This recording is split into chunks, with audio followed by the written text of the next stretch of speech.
Partie 4, Dick ta mère, la chanson dans laquelle je parle des comportements toxiques des hommes et des femmes. Dick ta mère, dick ta grand-mère, tes sœurs n'avaient pas honte si elles savaient. Dick ton père, tes frères, tes deux grands-pères seraient fiers s'ils te voyaient. Et dick tes morts ne reviendraient pas te faire la morale s'ils le pouvaient. Viens on discute, petite brute, sans dispute, grosse brute. Pareil, cette partie, cette question-réponse. Mes premiers souvenirs des conflits masculinité-féminité. Partie 2, pourquoi ça me rend triste. Partie 3, pourquoi j'ai préféré être fâché que triste pour exprimer ou écrire cette chanson. Partie 4, pourquoi je pense que les conflits hommes-femmes sont surtout juste un très grand ou très gros malentendu. Partie 5, comment on va apprendre à s'entendre. Partie 6, les femmes et les enfants d'abord, sur ça on est tous d'accord. Partie 7, l'harmonie entre le masculin et le féminin.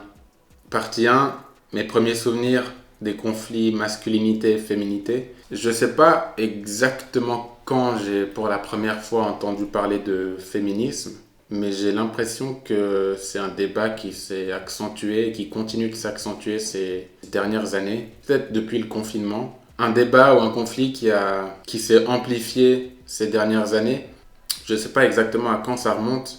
Je me souviens avoir entendu parler de féminisme dans mon enfance. Et j'ai l'impression que c'est un mot qui est revenu de plus en plus, ou peut-être auquel j'ai été de plus en plus sensible en grandissant, une problématique à laquelle j'ai été de plus en plus confronté justement, notamment à travers la chanson Animal. Les injustices ou les violences faites aux femmes, c'est quelque chose qui me touche et me bouleverse profondément. Donc j'ai toujours été sensible à ces débats entre les hommes et les femmes, entre la masculinité et la féminité, le féminin, le masculin.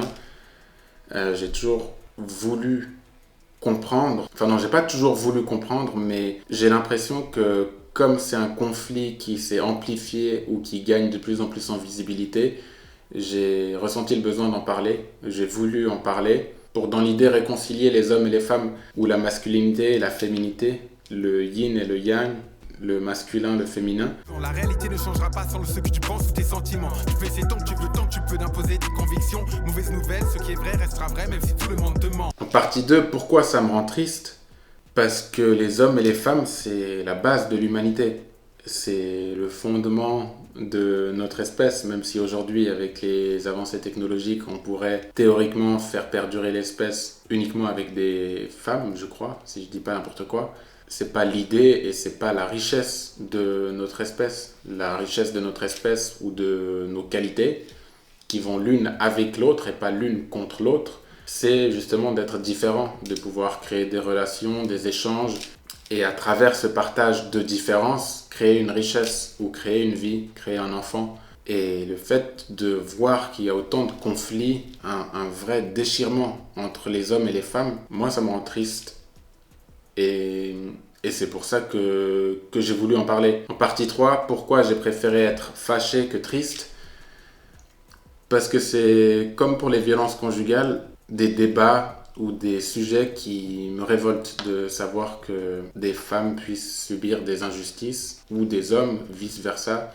Et le jeu de mots du titre de la chanson, Dick ta mère, pour essayer d'attaquer le problème de façon frontale, avec un titre qui écorche, qui fait mal, parce qu'en quelque sorte ça m'écorche et ça me fait mal de voir les hommes et les femmes se déchirer. Donc comme je voyais des hommes critiquer les femmes critiquer les hommes, et que c'est un peu la faute de tout le monde et du coup la faute de personne, j'ai voulu à travers la chanson décrire, dénoncer, parler de tous les comportements toxiques, autant des hommes que des femmes.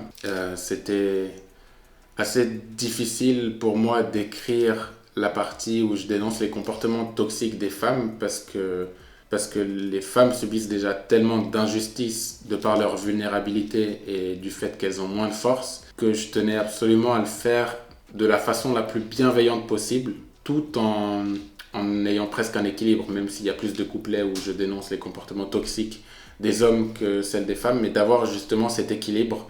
Autocensure, tout le monde pense, mais plus personne ne dit. Formulé avec bienveillance, peut encore donner son avis. En profondeur, tu parles de choses superficielles. Tu racontes fièrement tes soirées bourrées ou ton sens moral manque à l'appel. Les hommes et les femmes, tout le monde a des comportements toxiques. Et dans le refrain, qu'on se remette tous collectivement en question. Est-ce que nos mères seraient fiers de nous ? Est-ce que nos pères seraient fiers de nous ? Est-ce que nos grands-pères, nos frères, nos sœurs seraient fiers de nous ?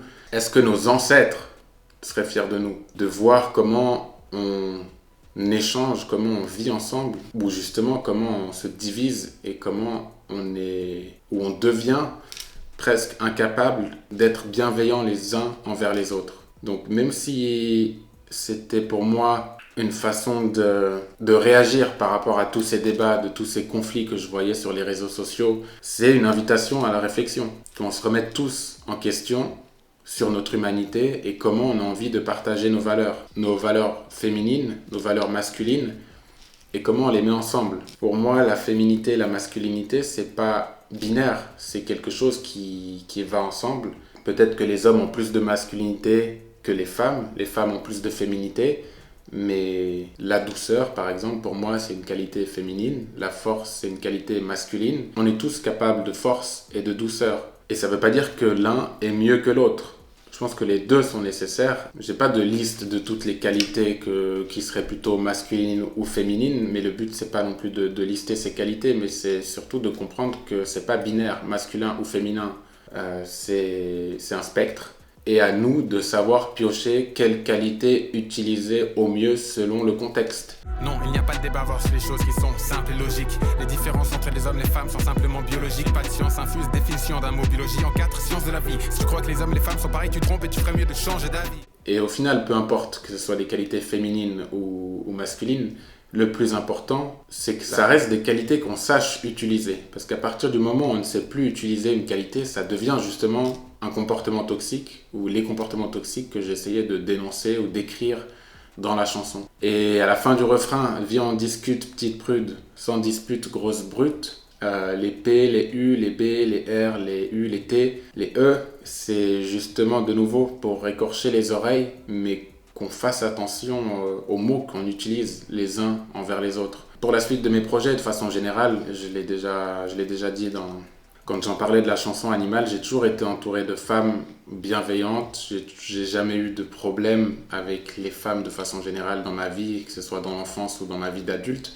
Et c'est aussi pour ça que j'ai autant de peine à comprendre. Je comprends la problématique, mais de la peine à comprendre pourquoi on l'entretient. S'il y a un problème, le but c'est de trouver ensemble des solutions. C'est pas de chercher à qui la faute. Et en tant qu'homme, c'est difficile de parler des problématiques ou de ce qu'on pourrait reprocher comme comportement toxique aux femmes. Justement, comme je l'ai dit, je suis pas une femme, donc d'un point de vue moral, je me sens en quelque sorte illégitime, même si je peux partager mon point de vue ou décrire des comportements, mais je l'ai fait uniquement à travers la chanson. Je me sens légitime à dire qu'en tant qu'homme, on peut pas insulter, frapper, intimider une femme.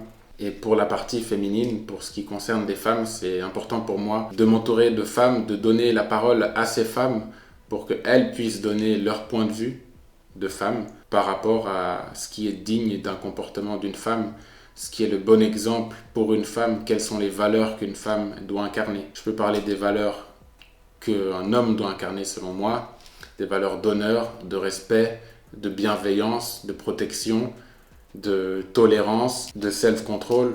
Et si ça doit être des exemples concrets, ça peut se résumer à ne jamais frapper, ne jamais insulter et ne jamais intimider une femme. Si tous les hommes savaient faire ça, et je pense que c'est des choses qui s'apprennent, j'en ai parlé dans la chanson Pression, contrôler, comprendre ses émotions, c'est pas quelque chose de facile. D'où l'importance d'avoir ce dialogue. Si les femmes ont de façon générale, selon moi, une intelligence émotionnelle plus développée, une sensibilité ou une harmonie qui est plus en place que pour les hommes au niveau émotionnel sur un certain aspect, c'est justement à travers cet échange et cette transmission de qualité féminine, d'être à l'écoute de ses émotions, de comprendre ses émotions, de trouver l'harmonie dans ses émotions pour savoir les exprimer de façon bienveillante. Je pense que le masculin ou les hommes, ou en tout cas personnellement, j'ai beaucoup appris de ça. La créativité, par exemple, pour moi, c'est quelque chose qui est plus féminin que masculin. Et la logique, le côté rationnel, comment canaliser cette créativité,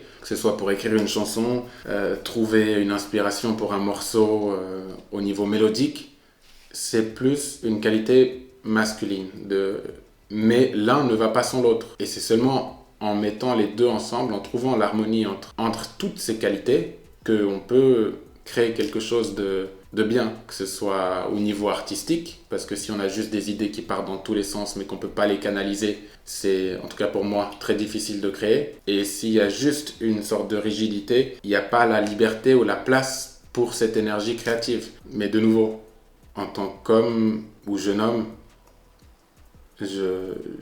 j'ai vraiment envie de donner de la place à cette responsabilité collective, mais aussi individuelle, de donner un bon exemple, de partager ce qui m'a été transmis comme valeur masculine, de partager les compétences que j'ai acquises à travers les quelques années de vie que j'ai, pour justement donner ces outils émotionnels, ce savoir-être, ce savoir-vivre, ce savoir-faire aux générations futures ou même aux personnes de mon entourage ou de façon générale au collectif.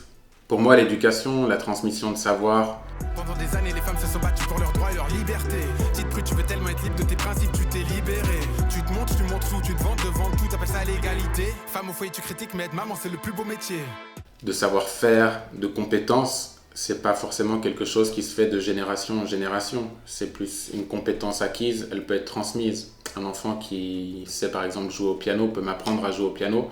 Et si moi j'ai plus d'expérience de vie et que j'ai appris à comprendre, à connaître mes émotions, c'est de ma responsabilité pour le bien-être collectif de partager tout ça. Et vis-à-vis justement du thème de la chanson, entre les hommes et les femmes, je pense que c'est le rôle des hommes de montrer aux femmes un exemple positif ou une image positive de la masculinité et aux femmes de montrer aux hommes une image positive de la féminité ou des femmes.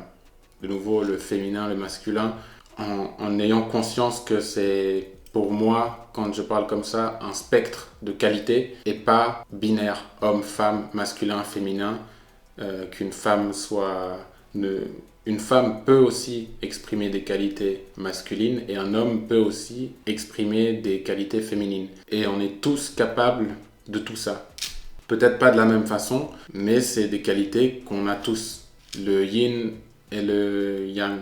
Et je pense qu'on peut faire la transition avec la partie 4. Pourquoi je pense que les conflits entre les hommes et les femmes sont juste un très gros malentendu? Parce que je pense qu'on n'a juste pas appris à s'écouter et à se comprendre. Et à partir du moment où on arrivera à se poser, à s'écouter de façon bienveillante et à apprendre à se connaître, apprendre à se comprendre, on se rendra compte qu'on a juste tous des qualités à des degrés de concentration ou à des échelles différentes ou à des équilibrages ou des calibrages différents, mais qu'on est déjà et d'abord tous des humains. Et que si on se base sur notre humanité pour apprendre à se connaître, pour apprendre à se comprendre, il n'y a aucune raison pour qu'on continue à avoir des conflits entre les hommes et les femmes juste parce qu'on est un homme ou une femme. Si on se met ensemble, qu'on se comprend, qu'on s'écoute, qu'on se prouve mutuellement qu'on peut se faire confiance et qu'on apprend à faire l'un avec l'autre plutôt que l'un contre l'autre, on pourra faire ou créer ou transformer les sociétés pour créer un monde meilleur. Et surtout pour les femmes, je pense, la raison pour laquelle je dis ça, c'est que, comme j'en ai parlé dans la chanson Animal, les femmes ont moins de force et sont plus vulnérables que les hommes. Donc je pense que c'est la responsabilité, au plus fort physiquement, pas moralement, au plus fort physiquement, de montrer qu'on peut avoir un terrain de discussion, un terrain d'échange bienveillant. Et selon moi, pour ça, il faut que les hommes prouvent aux femmes qu'ils sont dignes de confiance, dignes de respect. Et une confiance, ça se gagne, ça s'entretient. Et de nouveau, le meilleur moyen pour moi de gagner cette confiance et de garder cette confiance ou de prouver cette confiance, c'est de jamais insulter et jamais intimider une femme. Peu importe le contexte, peu importe l'échange, peu importe le sujet de discussion. Et je pense que c'est une bonne transition pour la partie 6. Les femmes et les enfants d'abord, au moins sur ça on est tous d'accord. Cette phrase pour moi c'est, j'espère, un principe sur lequel tout le monde est d'accord. Et ça devrait être un rappel, pour les hommes en tout cas, de se dire que le bien-être d'une femme ou d'un enfant devrait être notre priorité collective. Et on devrait créer un monde dans lequel les femmes et les enfants se sentent en sécurité.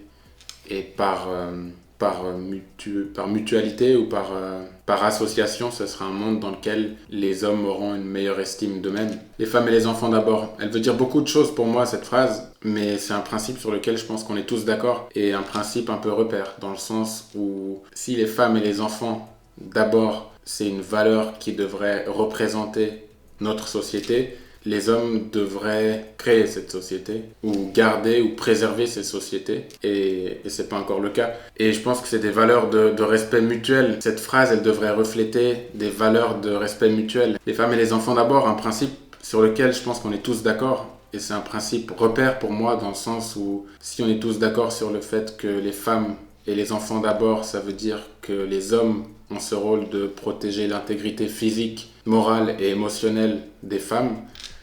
Les hommes ne peuvent pas insulter, pas intimider et pas frapper les femmes dans aucun contexte.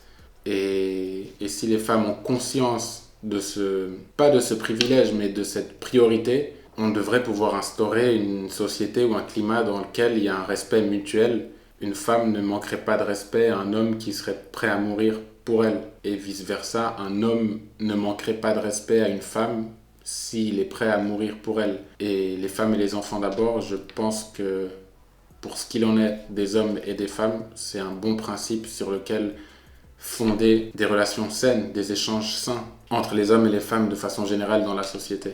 Et en partie 7, l'harmonie entre le masculin et le féminin, j'en ai déjà parlé. Pour moi, c'est le yin et le yang. L'un ne va pas sans l'autre, l'un ne peut pas faire sans l'autre, et il y a une sorte d'union entre l'un et l'autre. Il n'y a pas de, pour moi, binarité entre le masculin et le féminin, comme je l'ai dit et je le redis. C'est un spectre de valeurs ou de qualités, et il n'y en a pas une qui est mieux que l'autre. Il y a juste une différence, et c'est cette différence ou ces différences se partagent, ces échanges qui font que les hommes et les femmes peuvent transmettre des valeurs, créer des valeurs, vivre des valeurs, mais surtout créer des vies. Et c'est en mélangeant ces valeurs qu'on peut transmettre ce qu'il y a de meilleur pour nos générations futures. Et ça devrait être notre priorité à tous, indépendamment du fait d'être un homme ou une femme. Notre priorité collective, c'est de transmettre ce qu'il y a de meilleur aux générations à venir. Dis que ta mère, dis que ta grand-mère, t'es sur les pentes si elle savait.